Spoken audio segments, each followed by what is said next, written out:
Prosecutor-General Martha Imalwa's recent press conference explaining just why her office is unable to trace millions of pensioners' monies invested in various companies of some well-connected Namibians, she explained that she felt persecuted.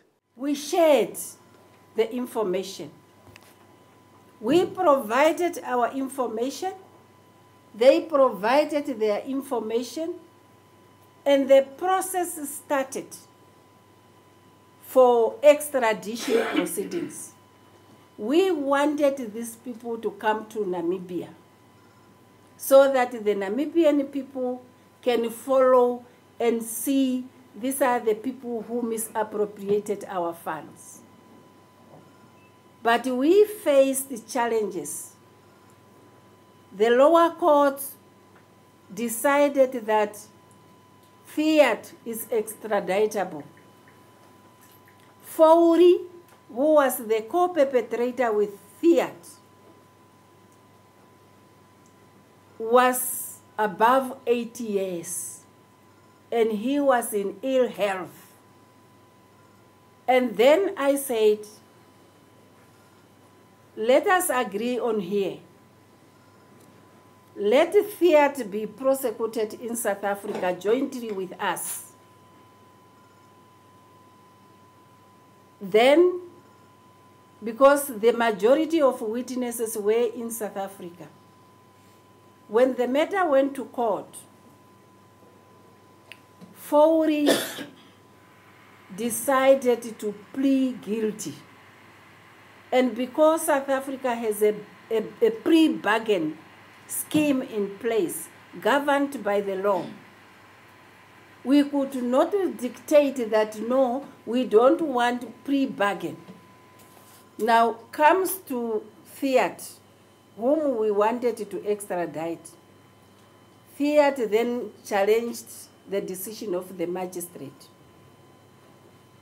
He appealed to the Supreme Court, and he actually requested, make representations to the Minister of Justice in South Africa, alleging that our prisons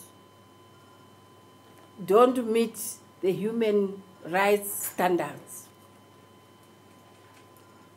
And he too was above 70, and he was also not in good health. Now, we were now considering him going to the Supreme Court. If he lost, he is going to the Constitutional Court. And our witnesses, Fourie, who can testify against his co-perpetrator, could not even be sent to Namibia by air because he's sick. I don't know whether he's still alive or he's dead. Now we all know that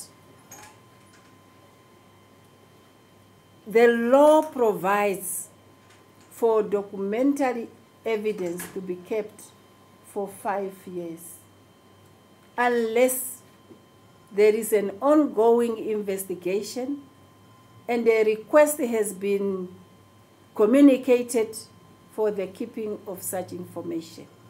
We all know that. Now, some of those challenges that due to the period of time lapse from the time the loans were applied for and granted and subsequent investigations started, most documentary evidence could not be located. Thirdly, some of the relevant people who could have shed some light on some of matters have since been deceased.